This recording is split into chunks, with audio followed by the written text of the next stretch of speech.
Police commissioners said the force received 42 reports requesting help this week from Wanville court residents. Rosanna Law says the government is determined to crack down on tourism malpractices during the Golden Week holiday. And the Iranian foreign minister meets with Pakistani officials on possible indirect peace talks with the U.S.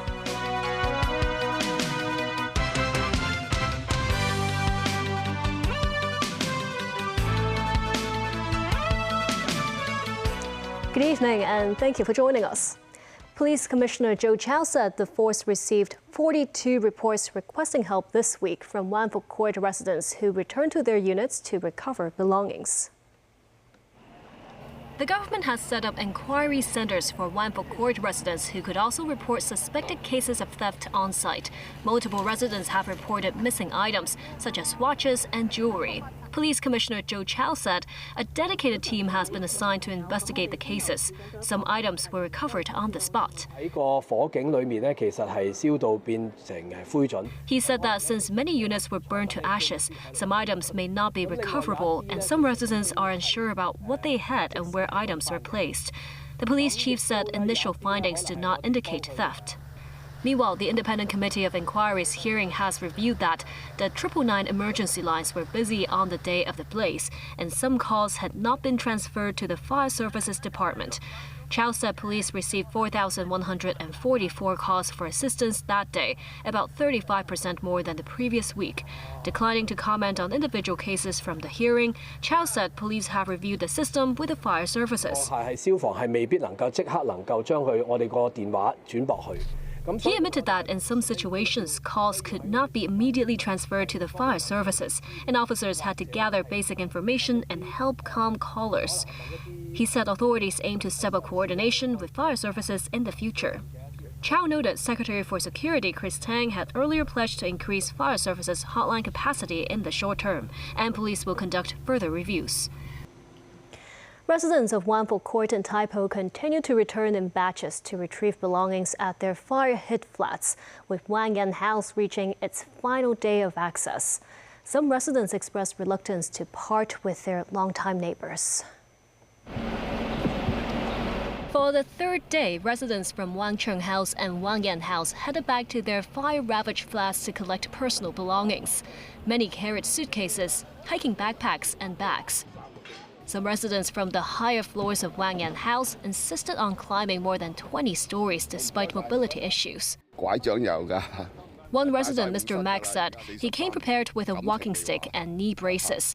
Having lived there for 43 years since his 20s, he described deep emotional attachment to the neighborhood and how he had been unable to sleep in recent days. The fire not only decimated cherished belongings but also fractured decades-long community ties. Mrs. Max said neighbors here had known each other for over 40 years, and the deep-rooted connections made it very hard to leave. Wang Cheng House, where the fire first broke out, suffered some of the most severe damage and casualties. Some residents brought flowers to mourn those perished in the blaze.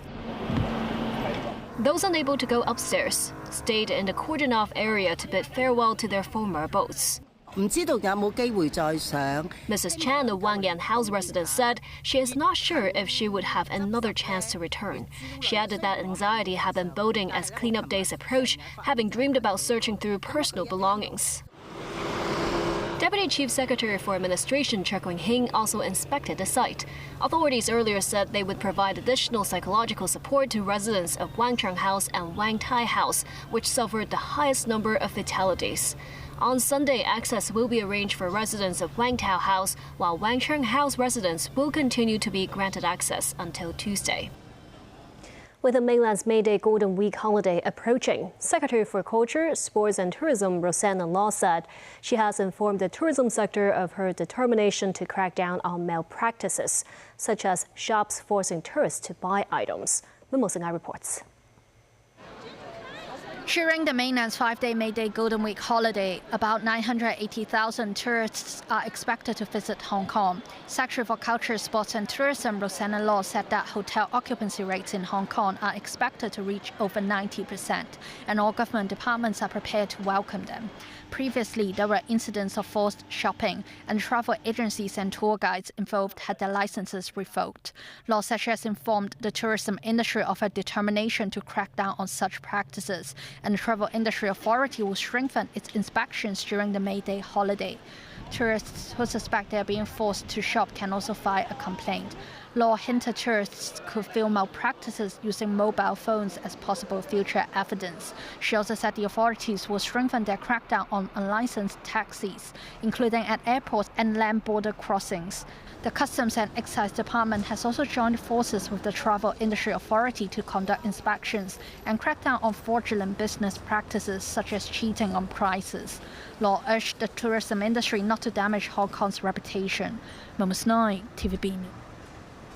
U.S. envoys are expected to travel to Pakistan on Saturday in a new bid to salvage ceasefire talks with Tehran, even as Iran ruled out direct negotiations with U.S. representatives as its foreign minister arrived in Islamabad. Danny Rao tells us more. Pakistan's capital Islamabad appeared to be in a near lockdown hours after Iranian Foreign Minister Abbas Araghchi arrived for high-stake talks. This as Pakistan attempts to ease tensions between the US and Iran, with much of the world on edge over a war that has snarled crucial energy exports through the Strait of Hormuz, clouded the global economic picture, and caused heavy casualties across the Middle East. Araghchi met with Pakistan's Foreign Minister Ishaq Dar and Army Chief Field Marshal Asim Munir on both Friday and Saturday to discuss the latest regional developments and efforts to promote peace and stability. Araghchi, however, said any Iranian talks with the US delegation would be indirect, with messages conveyed between the two sides by Pakistani officials.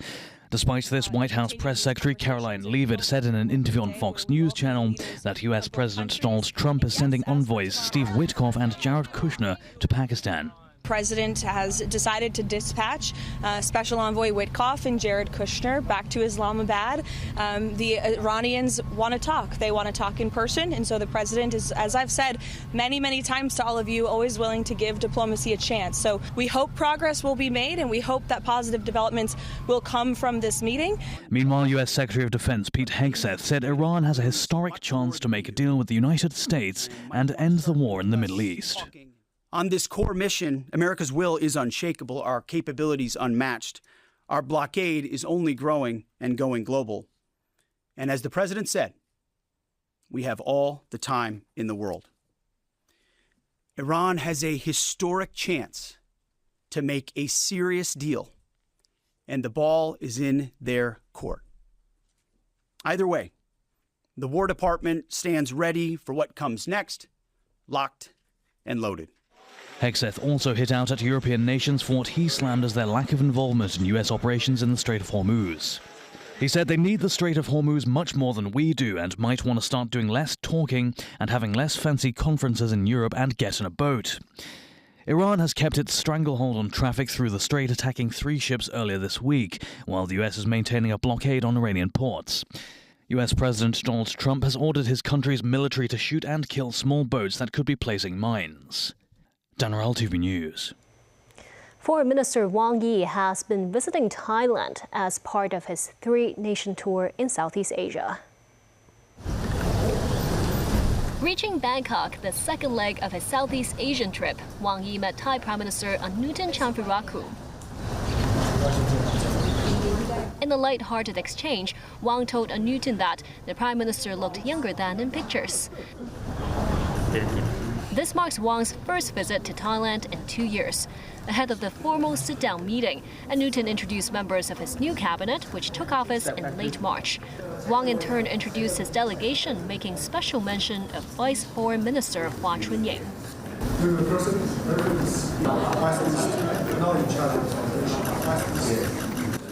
Wang said China hopes Thailand will ramp up efforts to combat online gambling and telecom fraud in order to foster a better environment for bilateral relations. As a mutual friend of both Thailand and Cambodia, Wang said China is willing to continue facilitating dialogue and rebuilding mutual trust between the two countries. He added that amid a complex and volatile international landscape, China is ready to strengthen cooperation with Thailand in areas such as new energy, infrastructure, and agriculture, and to work towards building a more stable and prosperous China-Thailand community with a shared future. And Newton said Thailand remains firmly committed to the One China policy and is willing to enhance alignment of development strategies and deepen cooperation across various sectors. He stressed Thailand will take action against online gambling and telecom fraud and thanked China for its efforts in easing Thailand-Cambodia border tensions. Wang's visit to Thailand lasted about 1 day with a tight schedule. In addition to Bangkok, Wang also traveled to Thailand's southern city, Krabi, to co-chair a foreign ministers' meeting with his counterpart, Sihasak Pontiatkel, who's also Thailand's deputy prime minister. His next stop will be Naypyidaw, Myanmar. And still ahead, elderly woman lost $500,000 worth of properties from her unit in an apparent burglary. Customs and Fire Services Department held 18 joint operations this year to combat illegal fuel activities. And Japan's Minister of Economy, Trade and Industry, Ryosei Akazawa, is planning to visit China next month.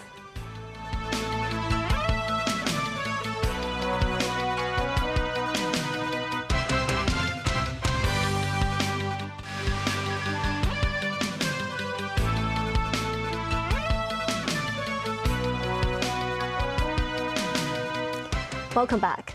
An elderly woman has lost about $500,000 worth of belongings after a burglary happened at her Sham Shui Po unit, which has scaffolding outside as the building is under renovation. Mo Singai reports. The burglary happened at Igor Kot's Ian House in Sham Shui Po. Because of a renovation, the affected building is covered by bamboo scaffolding and scaffolding mesh. Police received a report from a 73-year-old woman on Friday saying someone had broken into her unit. The woman claimed she had lost gold jewelry worth about $300,000 and over $230,000 in cash. Sources say the woman checked her windows and doors before leaving the unit at around 9:30 a.m. that day. By the time she returned home at around 7 p.m., the woman found her bedroom window was left ajar and the unit seemed to have been searched. Some residents expressed concerns after the incident. One of them said it would be difficult to monitor the building's security because the bamboo scaffolding could enable people to climb up and reach the units easily. Mums 9, TVB News. Commissioner of Customs and Excise Chen Zitet said this year 18 joint operations with the Fire Services Department were carried out to combat illegal fuel activities. As pump prices in Hong Kong continue to rise, some drivers refill their tank at illegal fuel stations to cut costs. Some of these illicit stations have also moved into urban districts. The customs chief said illegal fuel stations in urban areas remain relatively rare, but stressed that enforcement efforts will continue. Chan said as of March, joint operations with the fire services have seized over 20,000 liters of duty unpaid petrol and more than 70,000 liters of illicit diesel. Chan noted vehicle owners and drivers who purchase illegal fuel will also face charges.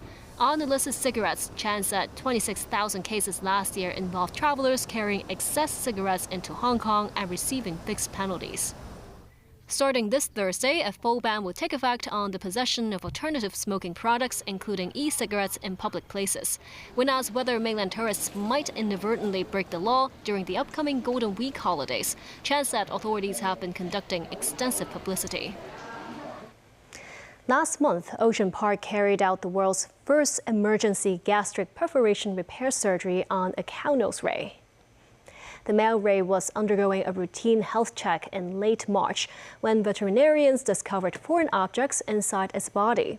They include a fish head and squid remains, along with a severe rupture in the stomach wall.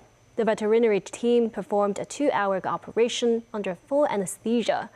The park noted that surgery on this kind of fish is highly challenging, given the complex procedure in administering anesthesia outside water. The ray is now in stable condition.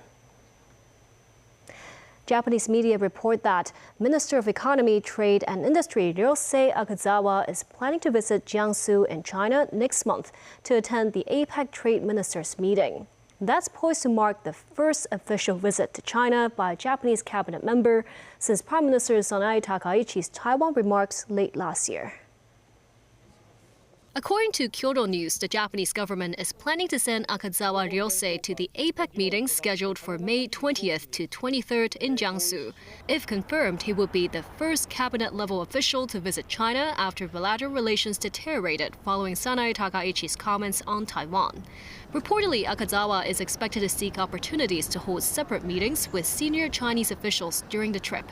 China is hosting this year's APEC Trade Ministers meeting with the theme Building an Asia-Pacific Community to Prosper Together.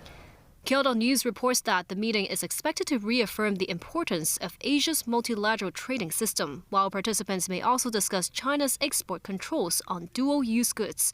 Dual-use items are goods or tech that can be used for both civilian and military applications.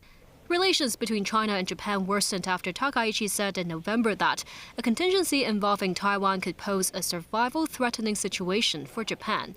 She has since repeatedly expressed openness to dialogue with China. Beijing has stressed meaningful dialogue must be based on mutual respect and adherence to existing agreements. It has urged Japan to abide by the 4 political documents between the two countries and retract Taiwan-related remarks. Kyodo News also noted increased engagement from Japan's business community with China, with several Japanese business associations planning visits to Chinese cities, including Shanghai, in the coming months. In June, former House of Representatives Speaker Yohei Kono will lead a delegation from the Japan Association for the Promotion of International Trade to visit Beijing. King Charles III and Queen Camilla will be traveling to the United States to celebrate the 250th anniversary of American independence. They will arrive in Washington on Monday, where they will be greeted by U.S. President Donald Trump. The King and Queen will also visit the British Embassy in Washington, D.C. for a garden party. Tracy Furness has more. British Embassy staff have been busy preparing the residence and garden for the royal arrival. I'm a residence assistant here at the British Embassy. We're currently in the ambassador's residence. And residence assistant, that means I'm gardening, I'm also looking after the archives. So here in the archives, we've curated a exhibit showcasing iconic moments from state visits and also artifacts, invites, memorabilia from all the state visits there.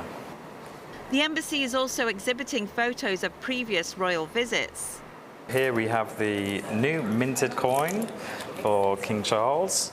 So this is the 2026 coin, and there you can see for America 250.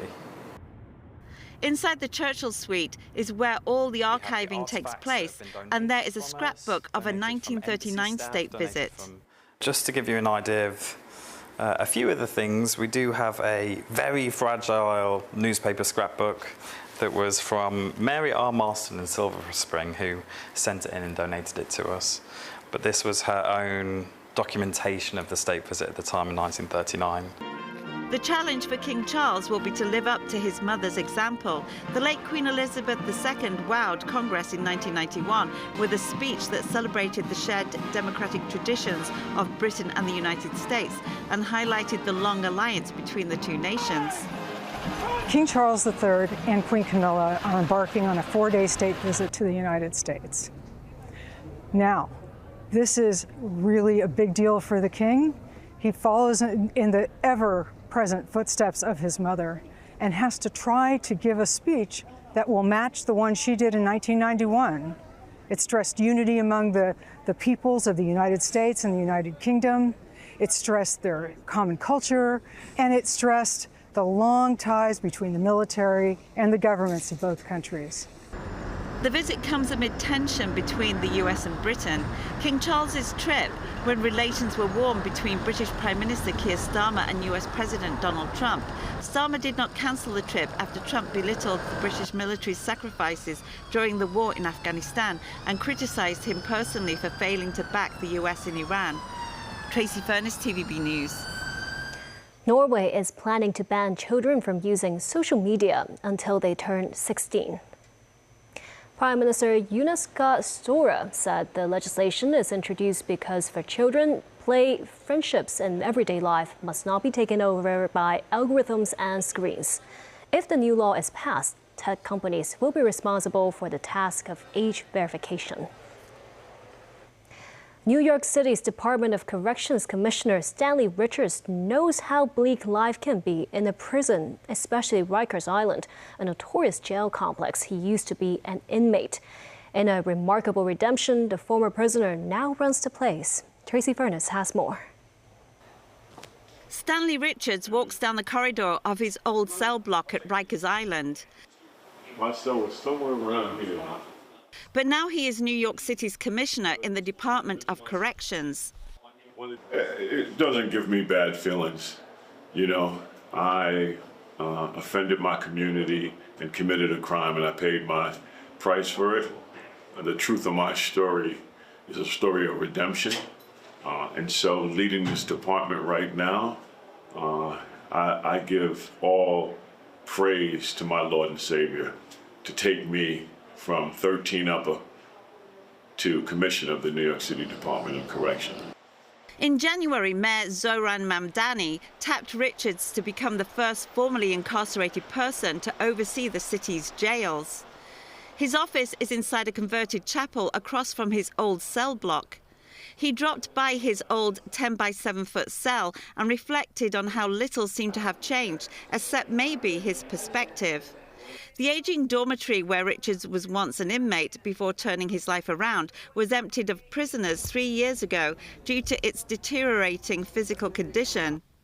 A city law passed in 2019 mandates the closure of all jail facilities on the 400-acre island located just north of LaGuardia Airport by 2027. You came across the island, you see these buildings. The building we're going to close was built in the 1930s. You see these facilities. This is one of the newer facilities. So you could imagine what the other facilities look like. The people in our care, we're not the judge and jury. That is up to the courts. But when they are sent to us, our responsibility is to care for them. And that's why it's so important to close Rikers. These are very old facilities. And we need to create new facilities, use design that is centered on the humanity of our staff and the people in our care, because they deserve it. Tracy Furness, TVB News. And that's the news. Thank you for watching.